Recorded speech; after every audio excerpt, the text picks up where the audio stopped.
গাজায় আগ্রাসন নিয়ে নেসেটে চাপের মুখে রয়েছে ইসরায়েলের প্রধানমন্ত্রী বিনিয়ামিন নেতানিয়াহু। এই পরিস্থিতির মধ্যেই এবার গাজায় যুদ্ধ পরিচালনার জন্য গঠন করা বিশেষ মন্ত্রিসভা বাতিল করেছেন তিনি। সোমবার নেতানিয়াহুর ঘনিষ্ঠ এক কর্মকর্তার বরাত দিয়ে এ তথ্য নিশ্চিত করেছে বিভিন্ন আন্তর্জাতিক গণমাধ্যম। মন্ত্রিসভার 2 জন মন্ত্রী পদত্যাগের জেরেই নেতানিয়াহু এমন সিদ্ধান্ত নিয়েছেন বলেও জানানো হয়। নেতানিয়াহুর এমন সিদ্ধান্তের জেরে আলোচনা চলছে ইসরায়েলের ভেতর ও বাইরে।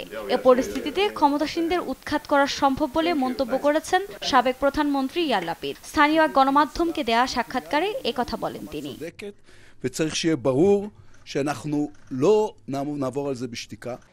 এ নিয়ে মন্তব্য করেছেন ইসরায়েলের মিত্রদেশ যুক্তরাষ্ট্র। চলমান যুদ্ধ পরিস্থিতিতে যুদ্ধকালীন মন্ত্রিসভা ভেঙে দেওয়া নিয়ে মার্কিন প্রশাসন উদ্বিগ্ন বলে জানান হোয়াইট হাউসের জাতীয় নিরাপত্তা বিষয়ক মুখপাত্র জন কিরবি। এটি একটি অভ্যন্তরীণ ব্যবস্থা ছিল যা প্রধানমন্ত্রীকে যুদ্ধের বিষয়ে আরো ভালো পরামর্শ দেওয়ার জন্য নেওয়া হয়েছিল। আমরা বিশ্বাস করি এটি সার্থক পদক্ষেপ। আমরা এখনো এটি ধরে রেখেছি। 2 জন চলে যাওয়ার পর আসলে পরিস্থিতি উদ্বেগের হয়ে গিয়েছে।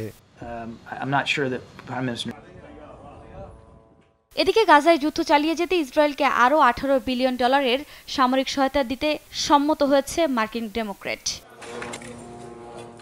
এ পরিস্থিতিতে গাজা উপত্যকায় নারকীয় তাণ্ডব অব্যাহত রেখেছে ইসরায়েল। সোমবার রাতভর নুসাইরাত শরণার্থী শিবিরে হামলা চালিয়েছে তারা। এতে নিহত হয়েছেন বেশ কয়েকজন ফিলিস্তিনি।